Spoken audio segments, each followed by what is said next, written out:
Thank you, Donna, and I'd just like to thank everybody for making some time in their schedules today as municipal leaders to join us in discussing a topic that is obviously near and dear to my heart, and quite passionate about. COO of USA Waste and Recycling, as well as All American Waste, is probably the most recognizable brands that you may all know me from. You'll see our trucks traveling some of your streets, providing services to either your residents through subscriptions, municipal contracts, to your businesses, or disposal needs through our transfer stations. So we touch a lot of your communities already and provide you guys with some, and ladies, with some seamless solutions, and we want to talk about where we see ourselves today and where we see ourselves maybe in the future in the state of waste management in Connecticut. So next slide, please. That's pretty much what I went through already, and I think it's just important to note that we've been in business in the state of Connecticut since 1974. We're very proud of the way that we're able to serve this state, and being a lifelong resident with a young family here, obviously vested in the future of the state. Next slide, please. So I think the best way to start here is to just recognize, just as I believe the commissioner as well as Mr. Kirk recognize that not all communities are the same. Not all municipal solutions are designed to be the same, and we must recognize, if we're going to have this discussion, that the overarching statute that all of the municipal leaders here abide by is that the municipal authority must provide safe and sanitary disposal of all solid waste which are generated within its boundaries. How we choose to do that runs a big spectrum, from either subscription towns where residents directly pay for their collection and disposal, to municipal collection and disposal where certain municipalities are running their own crews, their own trucks, and providing their own manpower to provide this essential service. And you have options in between. So we must recognize there is a difference. Next slide, please.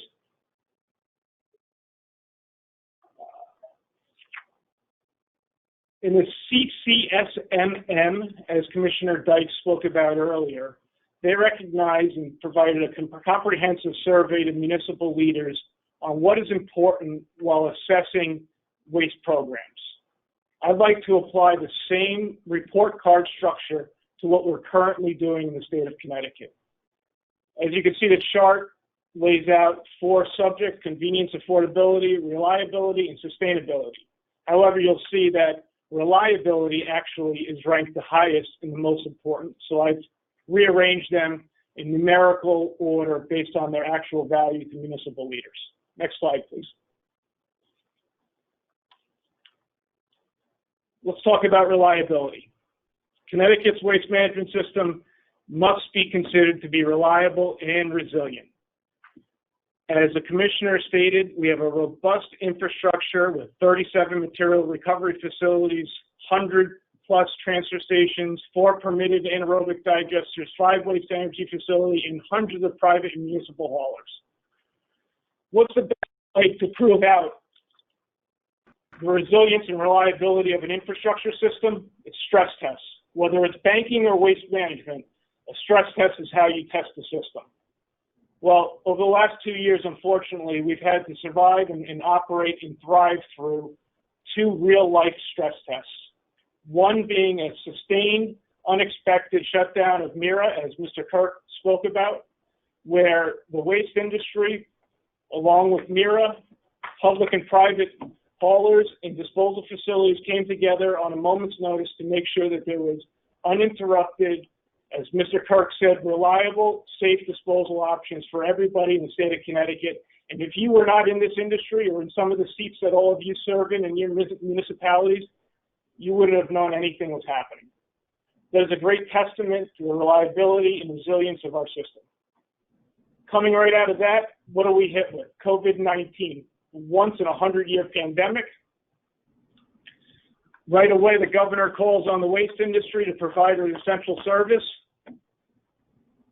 There has been no interruptions to our lives based on trash or recycling being left at our curbside or at our businesses.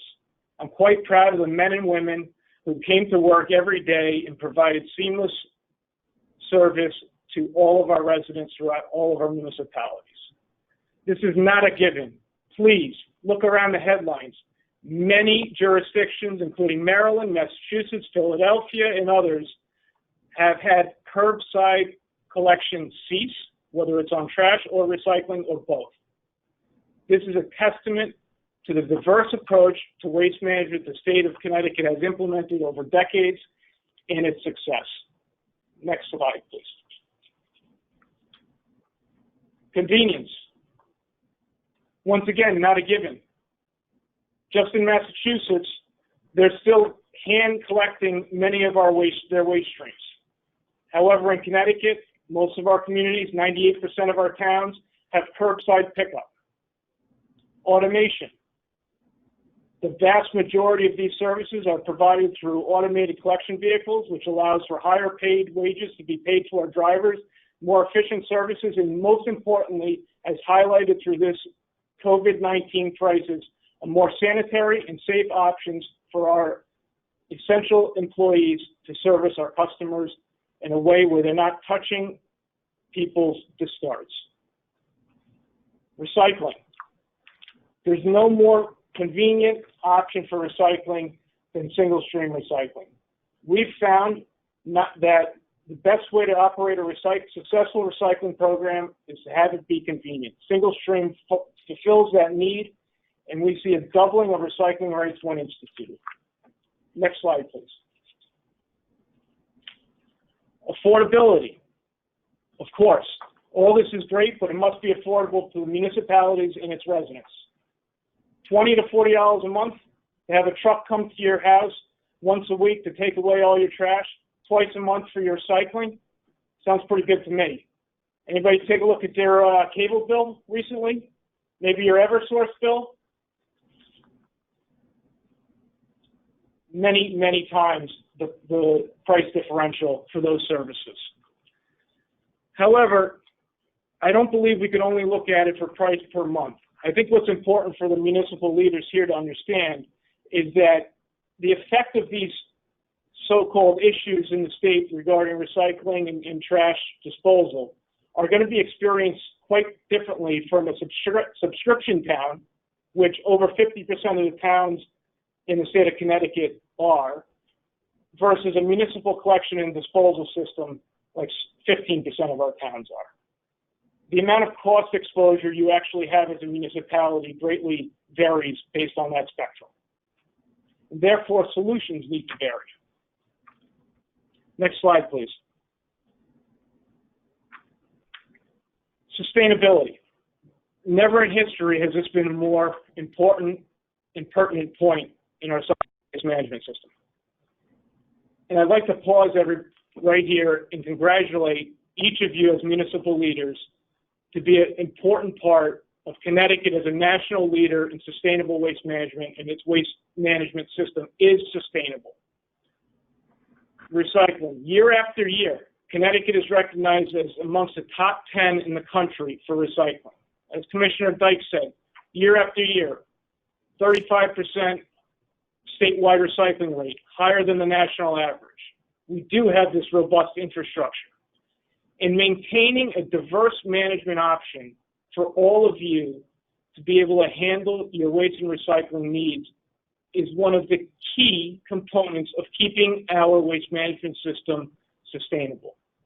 We need to use a mixed bag approach for each community, utilizing waste to energy capacity, responsible landfilling, and our recycling facilities to ensure that disposal costs are competitive and innovation is encouraged. And just to end the doom and gloom,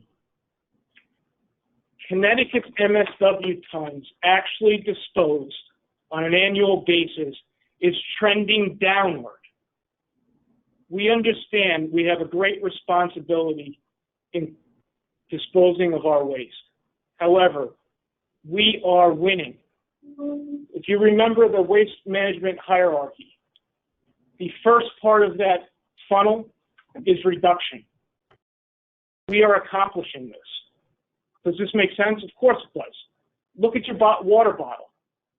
It weighs a fraction of the amount that it did just years ago. Packaging materials are being lightweighted all the time. 3D printing decreases waste by fractions of what they used to be. Please, next slide. You're going to hear three major themes in many of these task force and breakout groups and committees on organics, EPR, and pay-as-you-throw. I would just encourage you all, before you make decisions on these, to do your research. Connecticut, as well as private industry, has done a lot of research and spent a lot of time considering all three of these. Quickly on organics. There is existing legislation for large producers regarding organics. We have one fully operational organics facility in Southington. I believe it to be successful. We provide material to them, and we also provide collection services to our customers to bring that material to them. We believe as an industry and as a company that extraction of organics from the solid waste stream does have potential. But efficacy, cost effectiveness, collection and extraction systems are still to be determined.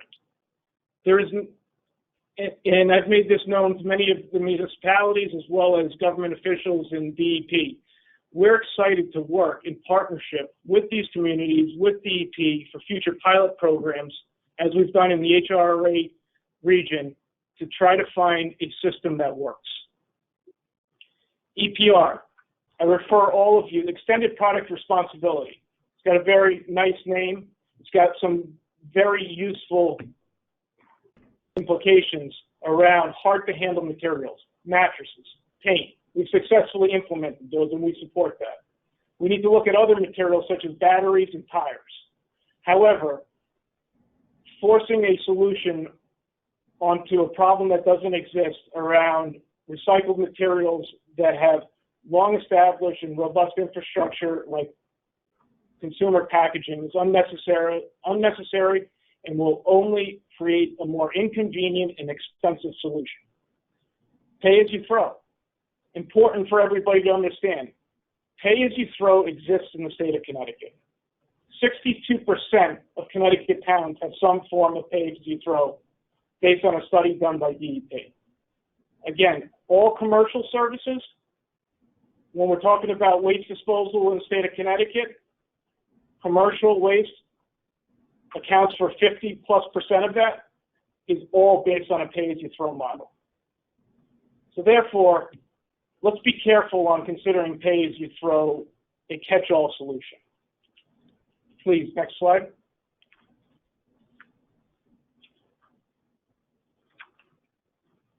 This will be an animation, Abby, so you can just click through it quickly. It's my hope that everybody leaves this talk with an understanding that we all have unique issues. All of our constituents have unique needs and wants, and our towns and cities are set up quite differently and diverse. As a company, the issues we handle with Bears and the Litchfield Hills is a lot different than the congestion and traffic in a place like Bridgeport.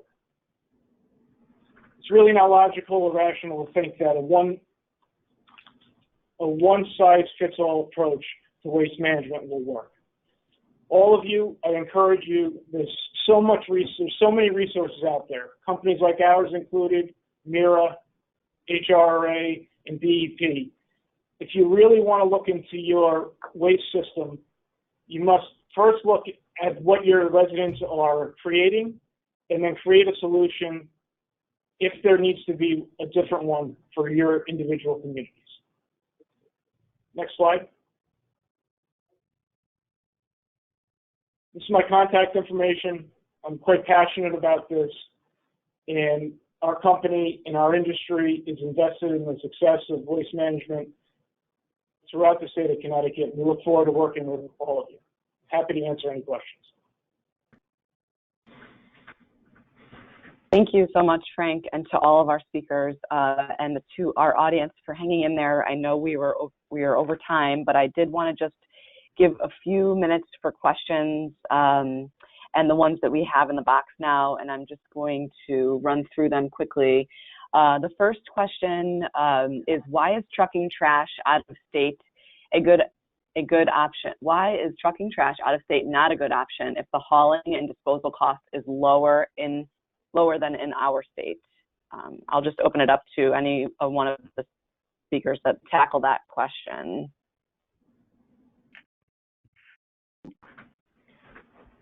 I'll give it a shot first. It's a matter of reliability and self-sufficiency. Depending on other states, to continue to welcome our waste is a somewhat risky proposition. Will they always continue to welcome that waste, or are we better served by ensuring our waste and the economic activity impacted by waste and costs of waste are under our own control? That and the fact that hauling the waste out of state necessarily means it is utilizing landfills, which are the least preferable option for waste disposal under the state's policy hierarchy. Thank you. And any other speakers want to answer? Otherwise, I'll move on. Go ahead, Frank.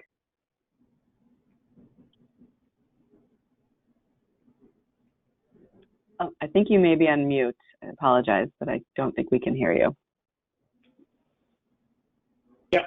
Well, I appreciate whoever was asking that question, because I share the sentiments that I'm not sure why we should limit the state's ability to handle its waste in any way. The landfills that we're talking about are, as Mr. Kirk alluded to in his presentation, when Mira was down, they utilize safe landfills. That's what we're talking about here. These are Subtitle D line landfills. They have a proven track record of success. There's a lot of discussion actually now as to what is a better option environmentally. If you talk to a half a dozen environmentalists, you'll get 6 on the side of landfilling and you'll get 6 on the side of waste energy. If you speak to the people in Hartford and Bridgeport, I think they'd rather this stuff go out of state in those communities than being burned on near their residence. So we believe that there needs to be a thoughtful approach. You know, I think Mr. Kirk brought socializing the tip fees so that the people of Sharon can send their waste to Hartford for the same price.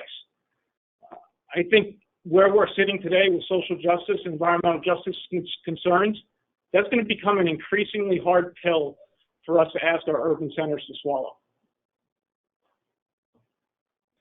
Thank you, Frank. I appreciate that answer and response. So there's just a couple more questions, and I know we're on a time crunch here, but specifically related to the DEEP working group, and I know Lee Sawyer, the Chief of Staff, is online to answer a question, but they were wondering on the survey leading up to the working group's first meeting, who were the folks filling out the responses? The person notes that CEOs and DPW directors may have different answers, and we're wondering if the CEOs had an opportunity to review or sign off on those responses. Good question, Donna. Can you hear me? Yep. Okay, great. This is Lee Sawyer at DEEP. So my understanding is that the survey went out, I believe, to the municipalities who initially signed up to be a part of this initiative, and it would have gone out, I believe, to chief elected officials. So this has not gone out, as I understand it, statewide yet, and we may look to do that. But the first round of the survey went out to those towns who expressed initial interest early on in being a part of this. Thank you, Lee.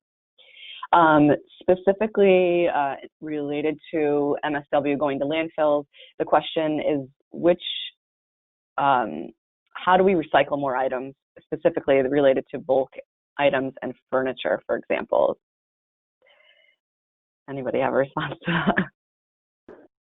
Well, there's got to be an end market. You can almost say anything recyclable. Everything has a potential to be made into something new. But if there are not markets for any particular item, we can't recycle it. There are items now currently in our recycling stream that are difficult to market, to sell and get rid of. Okay. Anyone else? Donna, I think the question is surrounding potentially C&D waste and how bulk items are recycled or not recycled. And if that is, yep, go ahead. So that's if correct, that's the case, I think it's actually a really important thing to talk about and kind of dovetails with landfilling well. The state of Connecticut made a decision decades ago that it was no longer going to allow new landfills in the state. When that happened, pretty much all the C&D capacity, construction demolition material, the availability to handle that material in state in our landfills ceased to exist. Potentially a foreshadowing of what we're seeing with MSW. What happened? Networks of transfer stations were built. 90%, I think, is what Commissioner Dyke's slide said, of C&D material is now shipped out of state and landfilled, fully acceptable by everybody in the state and the DEP. But what you most interestingly saw, several C&D waste recycling facilities were built, where those facilities, because they don't want to ship the waste to landfills, as a way to save costs on tip fees, are actively seeking ways to pull materials out of the waste stream. So I would actually say that the potential of landfilling waste may bring about a more aggressive approach to pulling materials out of the waste stream. Thank you, I Frank. would just like to add, Donna, that we have EPR for mattresses, and it's a good example of a bulky material. That mattress is filleted and pulled apart, and the fibers are used for insulation or carpet underlay. And the box spring is usually pulled apart, and the wood is chipped and used into other composite lumber. And the parts are used and repurposed. We certainly could have additional programs across the nation. There have been legislation introduced for EPR for carpet. It's not impossible to have EPR for other furniture that's upholstered and have the same concept to utilize and repurpose this material and remanufacture it into something else rather than landfilling it. But again, that takes policy and legislation and political will.